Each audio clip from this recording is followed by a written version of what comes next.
Boa tarde. Vamos começar? Vamos lá.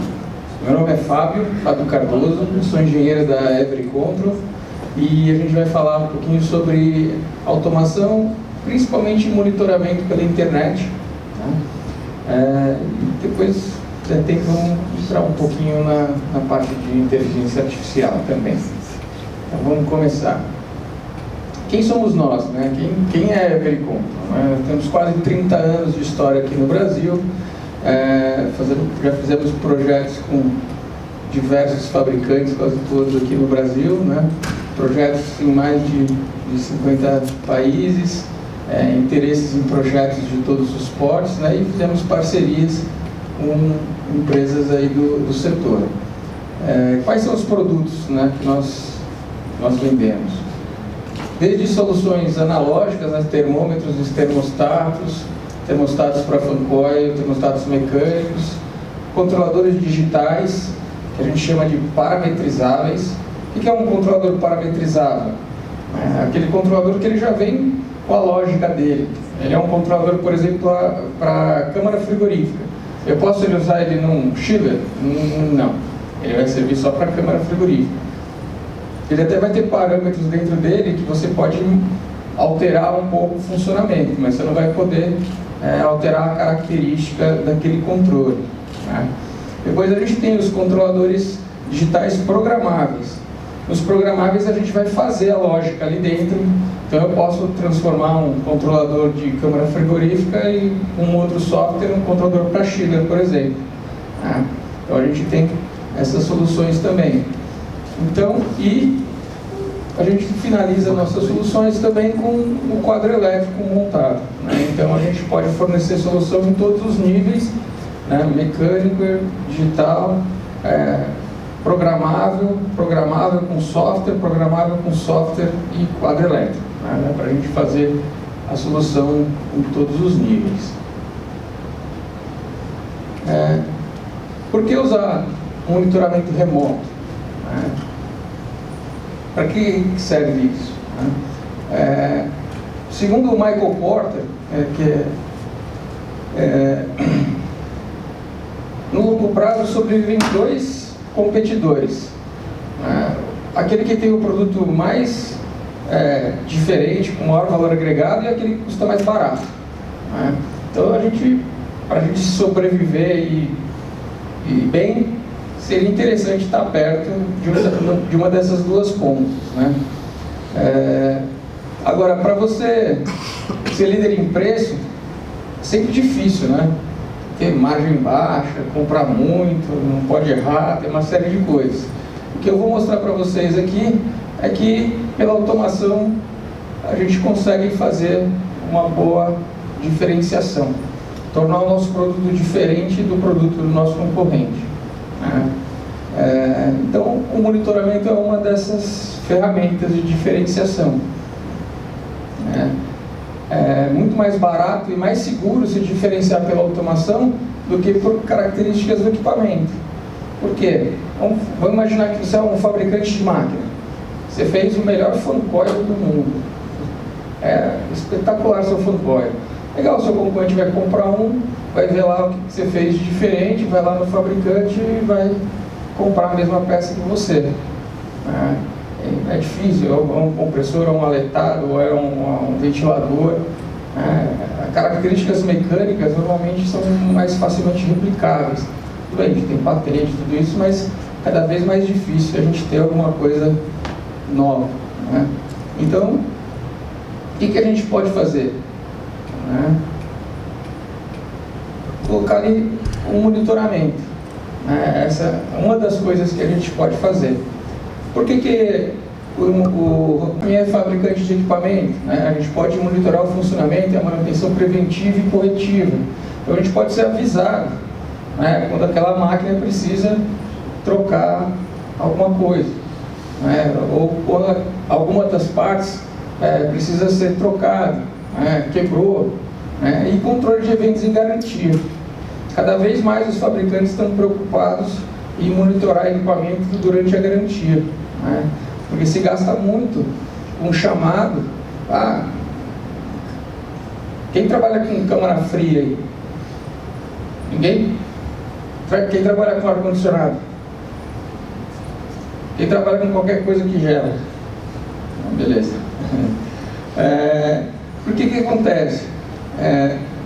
Durante a garantia, o principal diagnóstico não está gelando, troca, está na garantia. E quando você tem monitoramento e registro, você consegue argumentar, você consegue falar, pô, está funcionando. Na sexta-feira à noite, a tal hora, teve um desarme de um pressostato, por exemplo.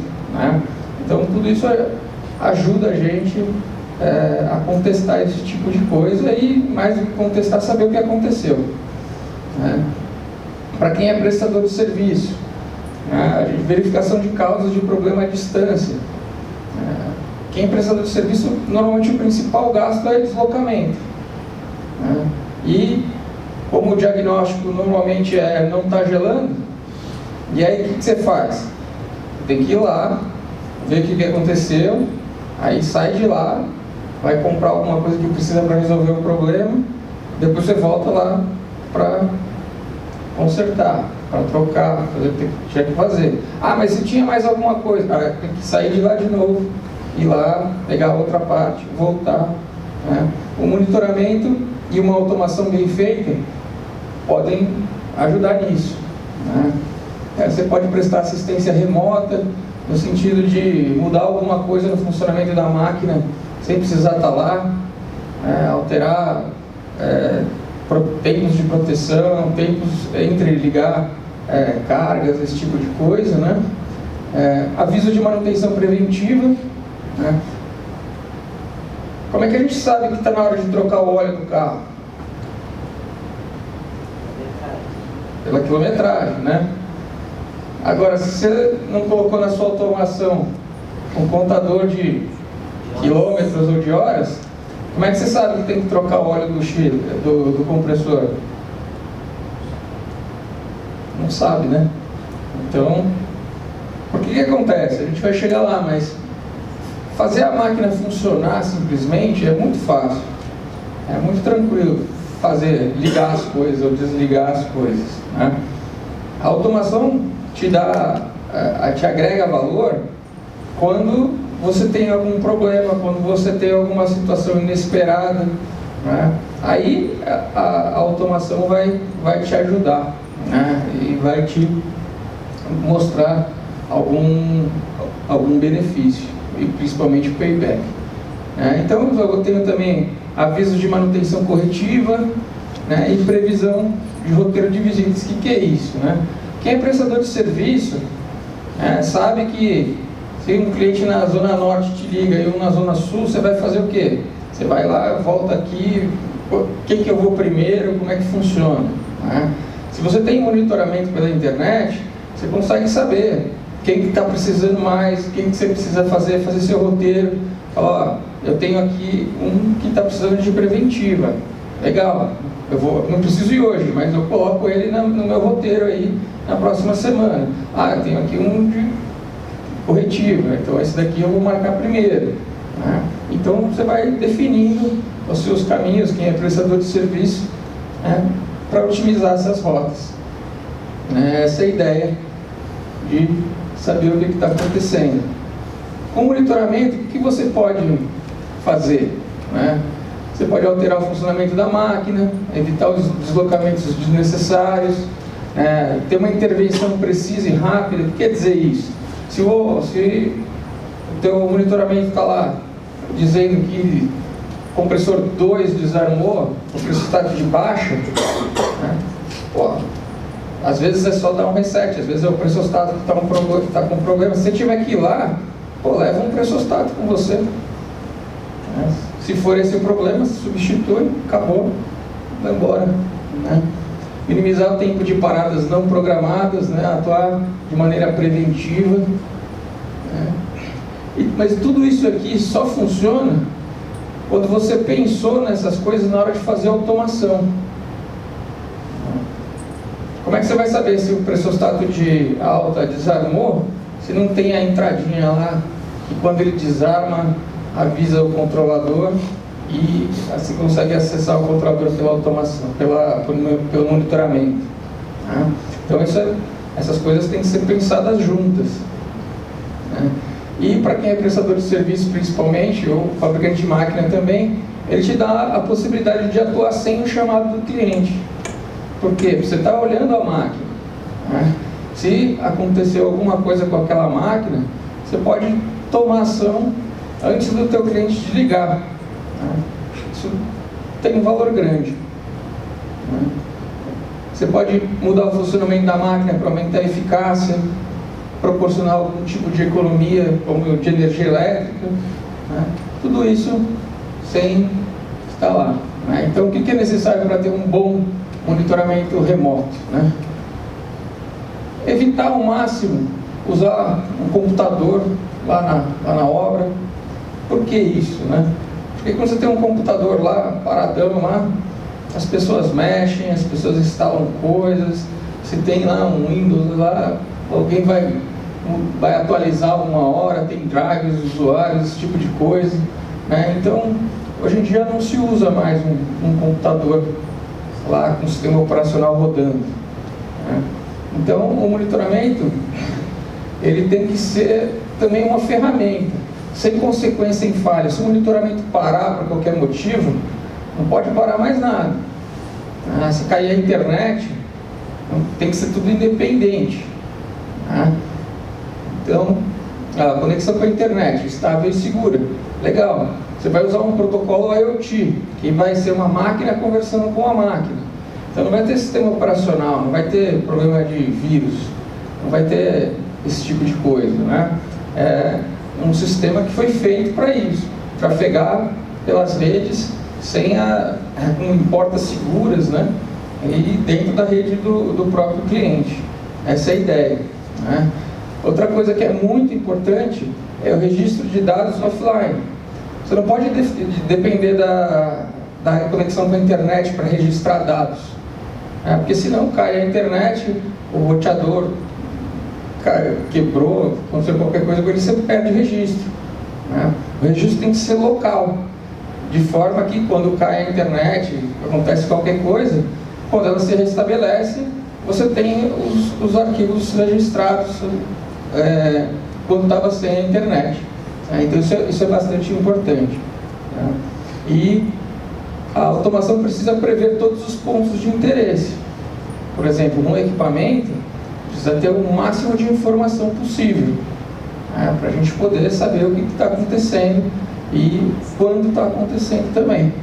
O que são esses pontos de interesse? As medições, né? Temperatura, umidade, pressão, corrente, voltagem, energia e mais o que for relevante lá para a sua aplicação, né? Entradas, detecção de falha, informação de status, pressostatos, essas coisas todas, status das saídas de acionamento, né? E devem proporcionar a verificação de eficiência, eficácia, segurança e manutenção. Uma boa automação, ela facilita muito a manutenção, de forma que você, olhando para ela, você vai saber o que você tem que fazer. Ela vai te dizer o que você tem que fazer, o que aconteceu e quando aconteceu também.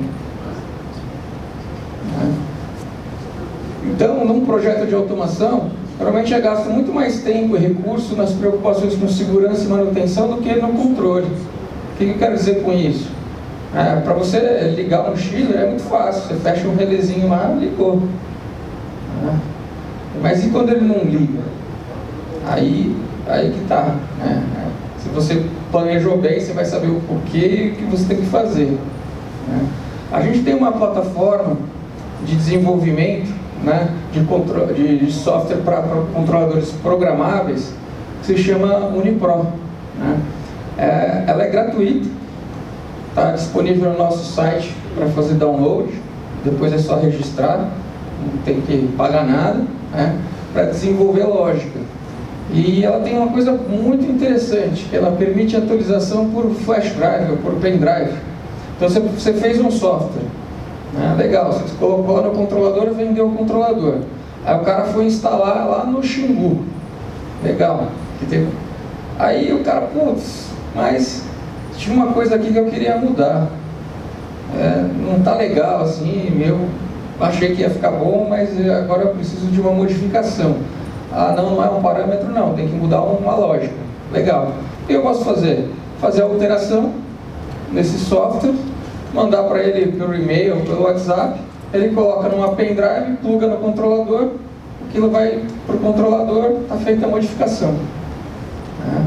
Isso é bastante interessante. E o que você pode fazer? Você pode fazer um upgrade posterior. Então, você pode vender uma instalação com aquilo que o cliente quer na hora de comprar, mas nem sempre na hora de comprar são os mesmos requisitos daquela pessoa que realmente vai operar aquela obra. Então, a gente tem lá um investimento, que é na hora de comprar a instalação, legal, tem lá 10 para gastar, legal. Depois o cara que vai fazer a operação e a manutenção, ele tem muitas vezes outras necessidades também, Desde, a máquina está no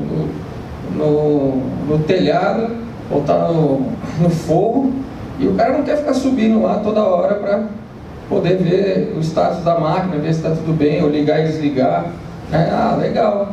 Então não estava previsto isso no investimento inicial, mas eu posso colocar dentro do controlador um web server que ele vai acessar pelo computador dele, pela rede local, e beleza, para ele isso é muito importante, para o comprador é zero importante. Então, você pode fazer um upgrade ali e colocar alguma coisa que para o operador é muito interessante, mas para o comprador não fazia muita diferença na hora de adquirir. Então, com mais tempos e recursos no projeto, maior as economias diretas e indiretas. Essa é a ideia. E a automação é interessante porque ela sempre tem que te dar payback de alguma forma. Se ela não se pagar, você não faz ela. Então ela tem que te economizar alguma coisa. Ou tempo, ou vontade de subir no forro, ou alguma coisa ela tem que te beneficiar. Então você só não faz. Só põe o botãozinho lá. Vamos dar um exemplo simples de uma câmara fria. Vou passar mais rápido por esse aqui, porque o pessoal aqui acho que trabalha mais com ar-condicionado. Então, a câmara fria, para você fazer ela funcionar, com um termostato, um timer e um termômetro, você faz ela gelar.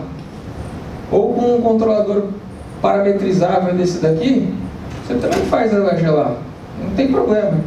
Funciona, que é uma beleza.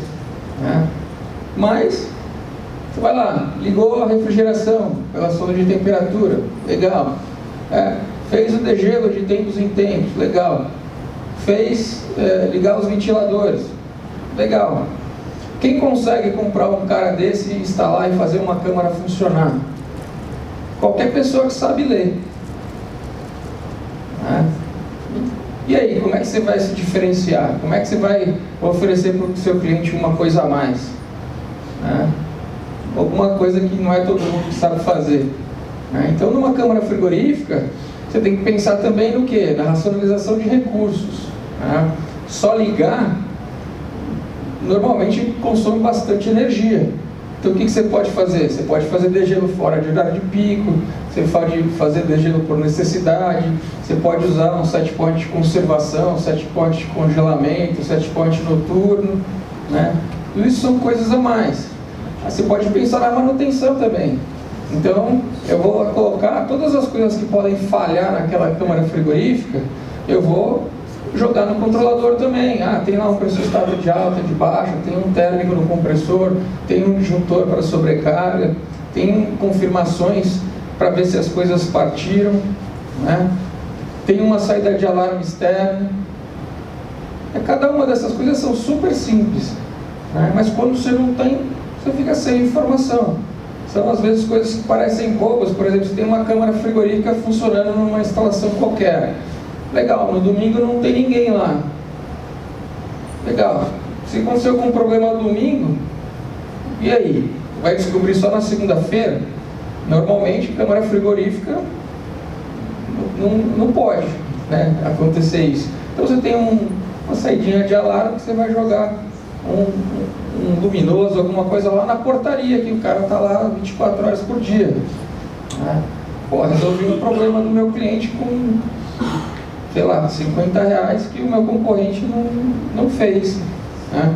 Então tudo isso é bem interessante.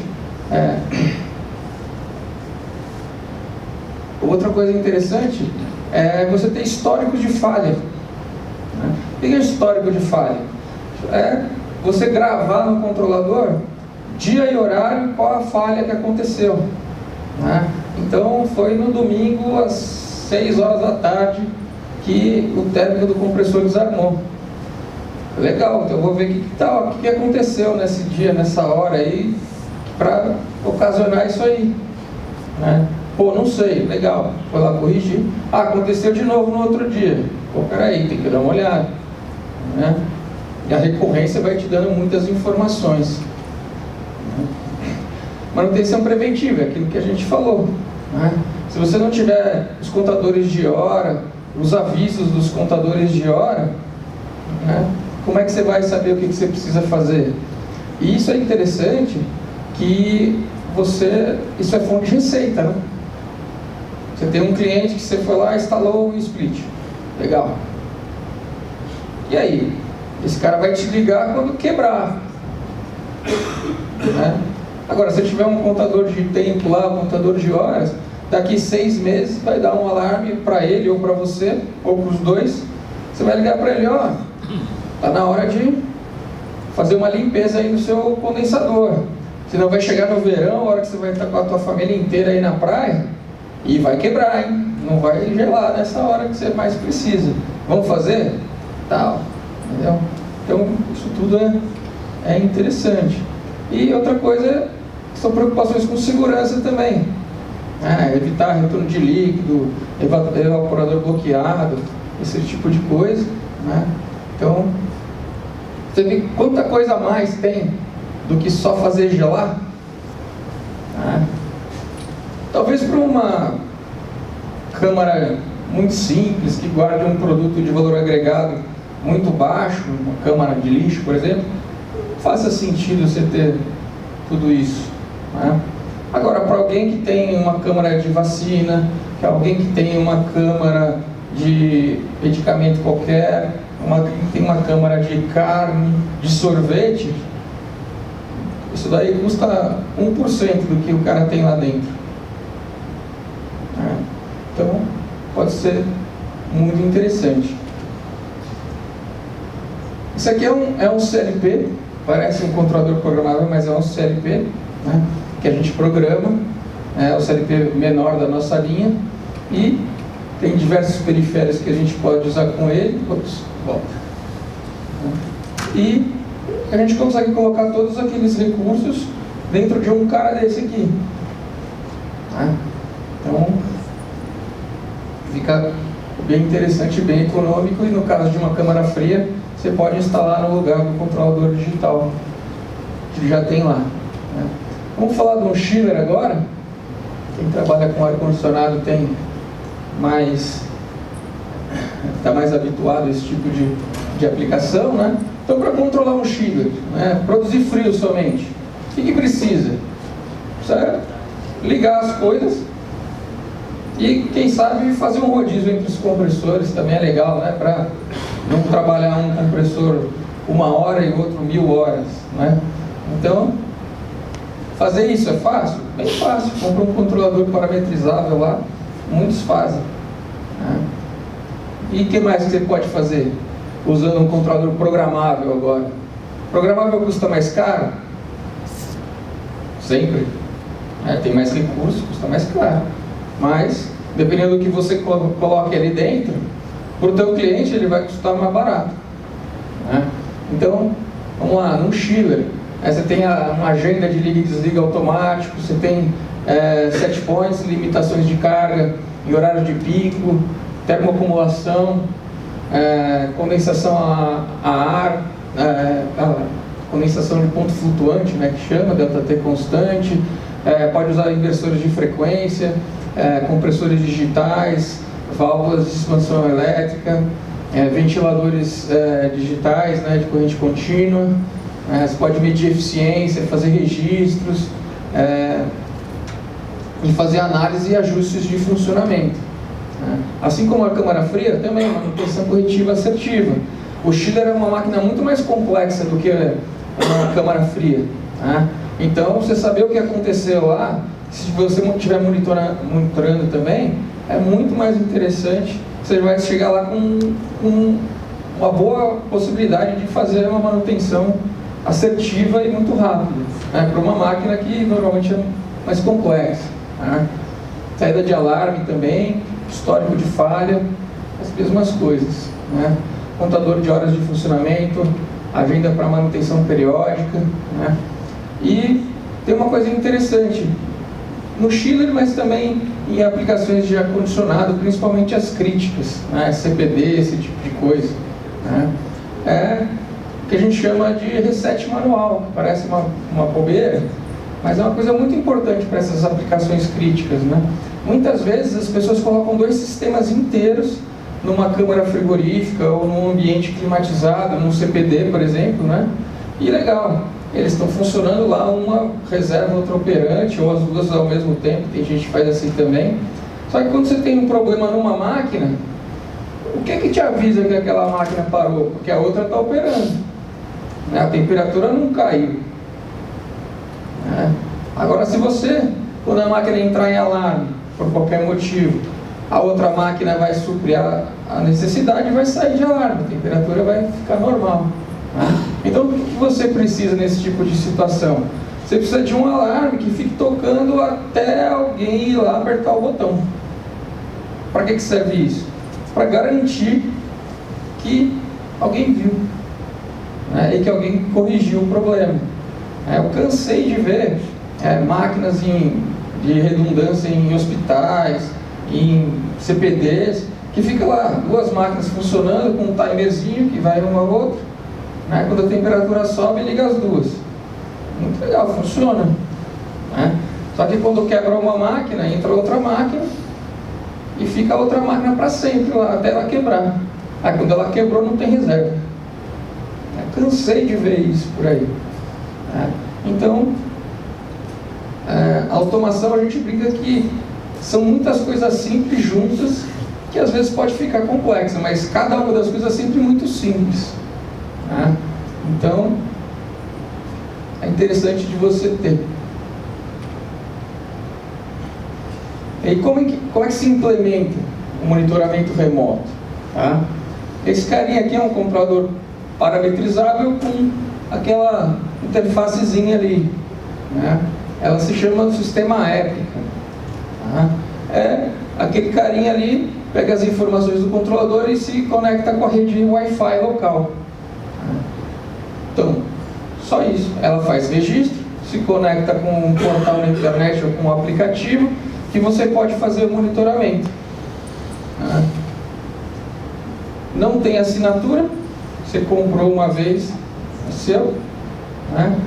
Não tem computador, não tem nada, é só esse carinha aqui. Então, o que é interessante? Você fazer a precificação do seu serviço ou do seu equipamento. Quais são os custos envolvidos? Você vai ter o hardware e o conversor Wi-Fi. A gente tem outros hardwares que entram direto com cabo Ethernet. O que você pode fazer com isso? Se você é prestador de serviço, você quer fazer um contrato de manutenção. O contrato de manutenção custa a mesma coisa se eu tiver monitoramento ou não tiver monitoramento? Se eu tiver monitoramento, eu consigo ver o que está acontecendo sem ter que ir lá. Para mim, como custo, é muito mais barato se o cara me proporciona um monitoramento do que se ele me liga e fala que não está gelando só. Então, eu posso cobrar mais barato do meu contrato de manutenção se, em contrapartida, ele me deu acesso à internet com monitoramento. O hardware, legal, ele pode estar no preço do equipamento que você vendeu ou no serviço que você vendeu.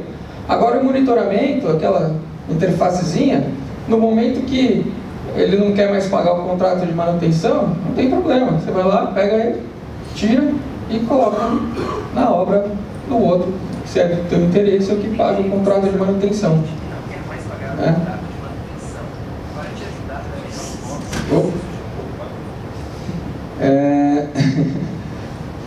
E tem alguns fabricantes que estão usando isso por sua própria conta para monitorar a sua obra do período de garantia. Fala, não vou cobrar nada do cliente, mas durante a garantia eu quero saber o que está acontecendo.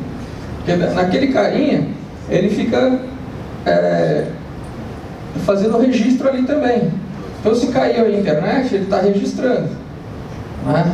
Então, se vem o chamado, mesmo sem o monitoramento, depois eu chego lá, reestabeleço o monitoramento e vou ver o que aconteceu, né? Então, é bastante interessante, mesmo que você não cobre isso do teu cliente. Cada um vai atuar do jeito que achar melhor. Mas é bem interessante a flexibilidade que ele pode oferecer, né? Então, como é que ele funciona, né? Você tem um em cada equipamento e eles são divididos em plantas. Então eu tenho lá, sei lá, McDonald's, São José do Rio Preto. Legal. Tenho lá 4 controladores lá. Depois eu tenho uma outra planta lá, McDonald's, São Paulo. Tem mais 8 controladores. Ele vai ficar dividido, né? Então o sistema é em nuvem, sem cobrança de assinatura. Por que ele não cobra assinatura? Tá? Porque ele não tem o custo do portal é só de processamento. O que eu quero dizer com isso? Os dados estão todos no local, estão todos naquela interface. O aplicativo ou o portal vão lá, pegam as informações e te apresentam. No momento que você desconecta, os dados ficam só na interface. Por isso que não cobra assinatura. Então você não precisa de um computador no local. Então ninguém vai mexer lá, desinstalar, instalar, fazer qualquer coisa que pare o monitoramento, né? O acesso é pela internet via browser ou pelo app, pela aplicação, né? Conexão Wi-Fi ou por cabo Ethernet. Geralmente o Wi-Fi é bem interessante porque o cliente pode mover o equipamento, né? Então é bem mais interessante. Não perde os dados se a internet cair, porque o registro é no local. O sistema emite relatórios e gráficos simples. Então eu posso tirar um relatório da temperatura, por exemplo, né? Posso tirar um relatório das pressões num período de tempo. Dependendo do período entre registros, você pode ter 1 ano, 9 meses de registro de cada variável, só com aquele carinha pequenininho lá. Ele envia e-mails de alarme também e de conexão. O que quer dizer isso, né? Você pode programar lá ele de tempos em tempos, de 10 em 10 horas, uma vez por dia. Você configura, ele vai te mandar um e-mail falando, estou conectado, né? Por quê? Porque se você não recebe nenhum e-mail, você acha que está tudo bem. Então, se ele não está tudo bem, ele tem que te avisar, né? E ele é escalável também. Então, como ele é individual para cada controlador, você vai colocando o controlador na rede e adicionando na planta, né? E consegue ter vários controladores na mesma planta, tá? Alguém tem alguma pergunta aí sobre monitoramento, sobre essas coisas que eu falei agora? Você consegue dar comando para abrir o fechador? Sim. Qualquer coisa que eu consigo fazer de frente para o controlador, no monitoramento, se ele foi bem feito, você consegue fazer também. Aqui tem algumas coisas que a gente escolhe não deixar no monitoramento. Por quê? Porque senão você pode estragar coisas se você não estiver olhando a máquina. Entendeu? Por exemplo, offset de sonda. Para você fazer isso bem feito, você precisa estar medindo com um termômetro de mercúrio lá, alguma coisa assim, para poder fazer bater, né? Se você puder fazer isso pela internet, às vezes você pode estragar e não consertar. Tem algumas coisas que se enquadram aí, mas outras não, né? Então vamos falar um pouquinho de inteligência artificial, né? Porque o que acontece? O monitoramento ele vai ser a base para a gente poder ou não usar inteligência artificial para o nosso processo, né? A gente fez alguns testes já, né? Mas a coisa ainda está... A gente ainda não conseguiu muitos benefícios com isso, mas a minha intenção é mostrar para vocês como é que isso funciona, tá? Para você fazer essa conexão, primeiro você precisa da conexão de monitoramento normal, né? Depois você precisa desses Big Data que eles vão fazer o quê? Eles vão ficar pegando o máximo de variáveis possível e registrando no que a gente chama lá de Big Data. Então ele vai ter uma quantidade enorme de dados que ele vai pegar tudo que ele puder, né, de dados brutos, que são medições, falhas, medições que não são do controlador, por exemplo, temperatura ambiente, umidade ambiente, clima, variáveis de clima, variáveis de energia, né? Então ele vai pegar um montão de dados, né? Esse montão de dados, aí você não consegue ter eles localmente. Você só consegue colocar esse monte de dados em data centers, né? Então você precisa da conexão com a internet, que é a mesma do monitoramento, e você precisa dos data centers para recolher esses dados, né?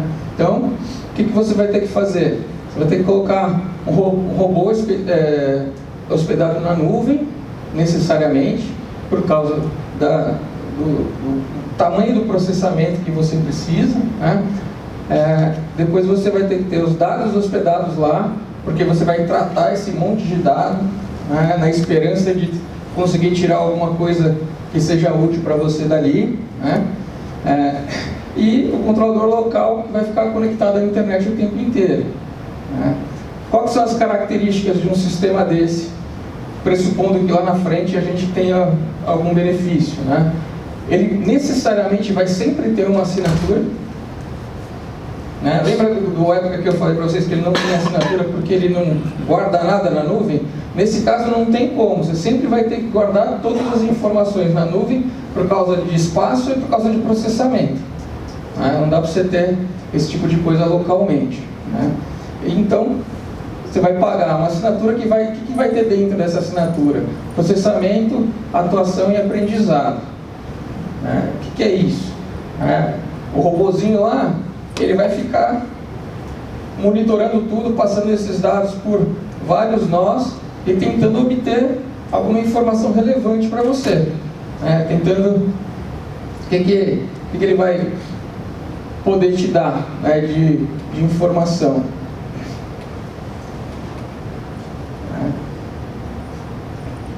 Então, as entradas, né, eu já falei, os dados todos de entrada. Depois das camadas intermediárias, você vai ter que fazer relações, é força bruta mesmo, você vai tentar relacionar tudo com tudo para ver o que é que pode sair. O que pode sair, né? Ele pode alterar parâmetros no sentido de economizar energia. Então, pelas relações que ele tem, ele vai entender que à noite a porta não abre muito e as máquinas funcionam menos, então eu posso subir um pouquinho o set point, por exemplo, né? Eu posso com isso ter alguma redução de consumo energético, né? Até hoje a gente conseguiu 5, 10% às vezes, né? Depois, aumento de vida útil do equipamento, porque se ele trabalhou menos, né, com esses ajustes, ele vai durar mais tempo. E a predição de eventos e manutenção. Até hoje isso foi a coisa mais promissora que a gente já conseguiu. Te dar a informação, olha, dá uma olhada porque pela previsão aqui nós vamos ter um problema na próxima semana, então vamos olhar, né? E uma predição de consumo também. Tem gente já usando esse tipo de tecnologia para tentar prever consumo por causa de contrato de demanda, né? E aí você vai ajustando as variáveis para você poder ficar dentro do seu consumo contratado. Então essa foi uma ideia, né, de como se pode usar a inteligência artificial para isso, né? Hoje ainda é extremamente caro, né, fazer esse tipo de coisa, mas as coisas estão andando rápido né? Quem sabe a gente tem aí uma melhora nesses resultados. Hoje em dia, usar algoritmos, o que são algoritmos? Você, para estabelecer algumas regras, tem custo muito menor, você pode colocar isso na tua automação e tem tido resultados muito promissores. Então, por exemplo, horário de pico. Eu quero fazer uma série de alterações em horário de pico. Então, eu faço isso no algoritmo, no controlador e não tenho custo de assinatura. Pessoal, meu tempo acabou, eu agradeço aí a atenção de vocês. Se tiverem mais dúvidas, eu estou lá na mesa e muito obrigado.